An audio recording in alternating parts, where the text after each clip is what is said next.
And while we're talking Hollywood and movies, there's no Disney movie that can write a better script than the magical season the St. Peter's men's basketball team is having. Even Cinderella wouldn't be an appropriate title.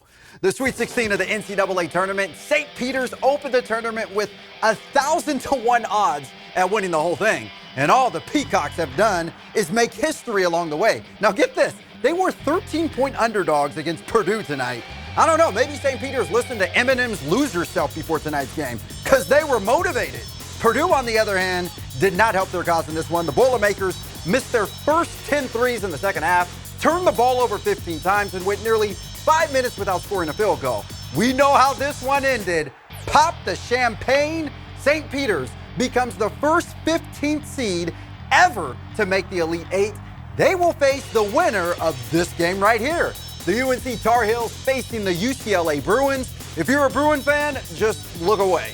UCLA would actually lead by 3 at the half, but in the second half, Caleb Love came out hotter than a crock pot.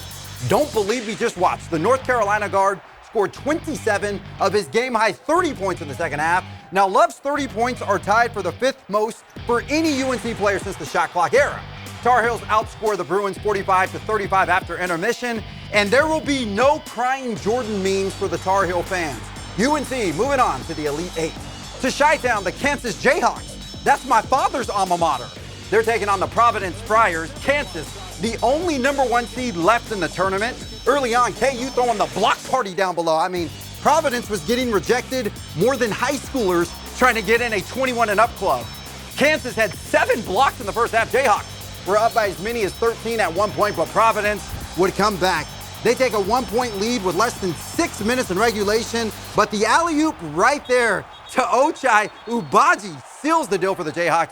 Remy Martin, yes, that's his name, scores a season-high 23 points for Kansas, and the Jayhawks are moving on. I can hear my dad shouting.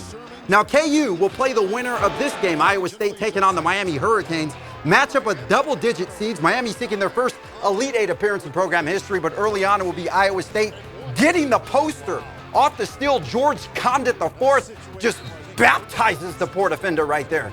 8 points for Condit in this one, but Miami would get the last laugh. Hurricanes shoot 46% from the floor, outscoring the Cyclones 38-27 in the second half. And there's a party going on in South Beach tonight because Miami still dancing in the tournament. And real quick to our big news from earlier today, multiple sources have confirmed to ABC 10 that Mike Bibby is in preliminary discussions for Sac State's head coaching position. Of course, this is for the men's basketball program. Now, as many of you guys know, Bibby was the starting point guard for the Kings during their glory years back in the early 2000s. But Madison and Chris, I can't say enough about this NCAA tournament and how crazy and bonkers the whole thing is. I'm totally here for it, guys. Absolutely. After Gonzaga's out, I say go Peacocks all the way. I'm going with that, too. Go Peacocks. I'm on the bandwagon. I just want to hear Kevin talk about it. He's just so excited. I get excited. You know what I mean? It's a slam dunk of a sportscast. I know, right? Stay with us. We're back after this.